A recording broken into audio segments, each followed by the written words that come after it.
Hi, wonderful people. Today we're talking about opening your heart while giving attention to duality, polarity, or collective. This was inspired by one of your comments, and I cannot wait to dive in. For everybody who is new, my name is Kosta, and I'm an intuitive speaker and writer. And I support you and serve you by creating content like this, writing books, and organizing online and in person group and individual retreats, coachings, programs, whatever comes along the way. The best way to support is to subscribe, to share this with a friend who might benefit from hearing it, like it, and yeah, write a comment because this is a groove, as I said, that I'm getting into more and more, and I love it. You write something in a comment, it trickles into my awareness. The whole download, so to speak, something that I wanna talk about. So thank you so much for being here, and let's dive in. Let's dive in into the place of how can you have an open heart while you still have a clear boundary, or how can you maintain the clear boundary that you have and keep opening your heart. It doesn't matter which way you're coming from. You're anyway coming from to the place of center, to the place of neutrality to begin with, to the place of authenticity, right? So let's say that you may be having some contrast, resistance, negative experiences in your life. Inevitably, you're going to put a boundary. And that is going to cause a little bit of your heart not to go over there. In other words, you start, for example, prioritizing yourself versus prioritizing others. And that is a very natural first step. So some people have already that very naturally. That's when you see, oh my gosh, they're so selfish, they're minding their own business, and then they do anything else they have time for. That's that type of people. That was me, for example. It was always a natural for me to have a clear boundary, to prioritize myself, but I had to work on like having my heart to be open. And then you have people who have their heart wide open, and they want to go and like save everybody and be of service to everybody, so they're prioritizing everyone else. So these people are a little bit more on the side of open heart, and they don't have very necessarily clear boundary. And a lot of people that I work with are coming to me with that. We all have both because we all have necessity to have a boundary, and we also all want to open our heart as much as possible.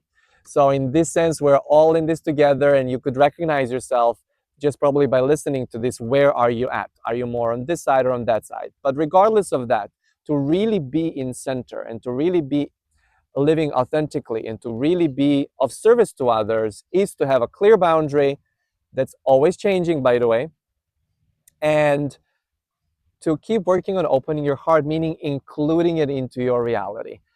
What does this mean? We all have our own unique point of perspective, and that makes it for our own unique, you can even say personal reality.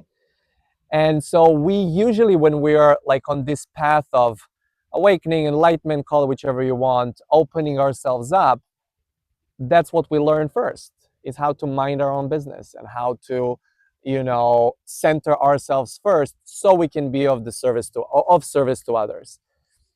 But when we sometimes created wonderful bubble, um, that wonderful place of calling, I create my own reality, can actually turn into a coping mechanism. And like any other coping mechanism, it serves the purpose to stabilize you and to center you and to get you into the place of alignment, to use that word too. But it is not an authentic place of power. It is just the set of circumstances that you need to have in order for you to have the reality that you're seeing. Now, we never drop completely away from the circumstances and conditions, but at the same time, do we make everything around it create a bubble? Do we just have like positivity or focus inwards only as a coping mechanism so we don't get distracted by anything and everyone else? And for some of us, that might be it for this life experience. But I'm talking to all of yours open hearts over there that have done the work, have come to the place of, hey, I can do this way, and you feel like you want more of the experiences. You don't feel like something is missing. You don't feel like, you know, it's not enough. You feel, well, you do feel that it's not enough, but not because it's missing, but just because you want more. So the way I like to describe this is you've, through creating your own bubble, through creating your own set of the way, like setup, the way that you're functioning, you know, you're taking care of your survival, your lifestyle is taken care of, but now all of that that you're letting in wants to come out somewhere. That's why some of you want to speak. You may want to become a coach, you may want to become a writer, you may want to go and serve in the community. You may want to do something with all of that that you're letting in. I did the video. You can watch it on just like a few days ago. It's been posted about the letting the light in, and if when it goes and ripples. I'm not gonna speak again too much to it because you can see it there. It's a short 10-minute video, but at some point, if when you get really, really, really good at deliberately creating your reality, the light wants to spit out, meaning it wants to like ripple out. It wants to leak into the collective. And then it becomes the measuring game. When I'm steady enough, when I'm centered enough, I just let it out. I let the boundary become more, not flexible, but I let it widen up. It's kind of like to create your own bubble, it's very tight in the beginning and it becomes looser. And it doesn't become looser because you're making exceptions and getting out of it. It's because the light that you keep bringing in is stretching it, which means you're including more and more people into your light. And so it's okay if you've created your bubble of your own personal reality and you don't want to change it. It's okay if you have that as a coping mechanism and you don't want to rock the boat. It's totally fine. But that which you feel it's calling you, you know, that more that calls you is, you know, more life wanting to show itself in the physical too. And I shared it in the previous video. I'll just give that example very quickly here too. It's like, it's not enough for you just to see others in the potential or to see the collective in the potential. You want to see the collective, whether the collective is your family, your work environment, your friends, or the whole collective.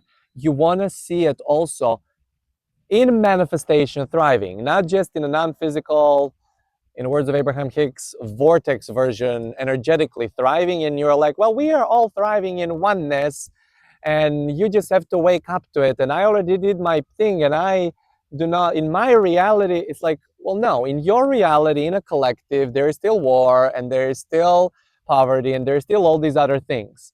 And now you cannot help any of that by joining into that frequency, but you can keep offering the frequency of that until it shows up. And then you start with a collective that's like your local collective, whatever that local collective might be, whether it's a client, whether it's a friend, whether it's a family member. And again, not because you need to change anything, but because it feels so good to be offering that. In other words, you let more of the source, energy, universe being embodied in you. This is what really enlightenment is about. It's not just about creating the bubble that only under certain circumstances, when I watch only certain things, I can feel that way, but I can sit in the midst of a chaos. I can watch the news. I can like pay attention to what happens in a family. I'm not running away from negative emotion. I'm not, you know, I'm not detached just in my own bubble. And that stamina for that doesn't come overnight.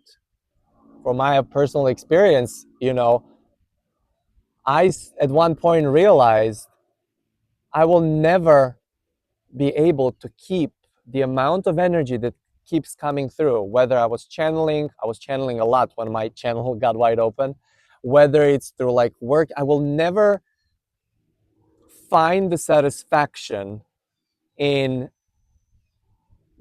my own bubble being satisfying to me and trying to ignore collective reality. And it was a bumpy ride because I was still in a place of saving while doing that. But no, we cannot go and save, but we can keep offering. So I set an intention. I want to be able to constantly offer. I remember my first ever question to Abraham in one of the cruises was like about, in their terminology, step 5. How do I look at the contrast without being thrown off from it? And pretty much what's like, how is it to embody it? How is it to embody it? How is it for me to offer the source frequency, not that I have to remove myself and let the channel speak or let the non-physical speak? How do I do that while physically focused? And then I had glimpses of it here and there. And then I was like, okay, well, if I have glimpses of it, if I can do a stretch of having that offering like during the session when I'm paid to focus that way, or, during the talking to the family here and there, how like, in the beginning, it was all about saving. So it was like hitting a head against the wall so many times. But now it's more like, okay, I know the feeling of it, but I want more of that feeling. Want more of that experience. I want to develop the stamina of offering that while physically focused, not just in the body, but while giving attention to whatever it's in front of me. And that journey of increasing stamina for that offering is the only way things can ripple out into the collective. And yes, they don't need to change. And yes, nothing's going wrong.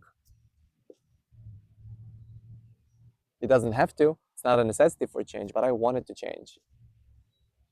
Because let's not like fool ourselves over here. Having manifested equilibrium or having manifested harmony or having manifested collective harmony, equilibrium, satisfaction, ease is way more satisfying than the upheaval. And the contrast and resistance that comes from launching desires and doing the questions does not have to be like this. And while it does not need to change for me still to have my bubble and to create my world the way I do, it's like carrying the world on your shoulders, but without the heaviness of carrying it, because you're not really carrying it. You're actively rippling out what you know it's true.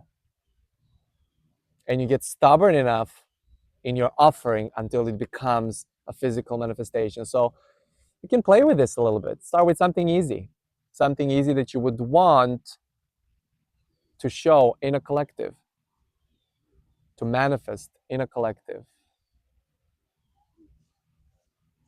And then write me in the comments. I love you guys so much. Thank you for being here. I'm so happy for this new upgraded journey I'm on with all of you guys. I love you so much. Mwah. See you in the next one.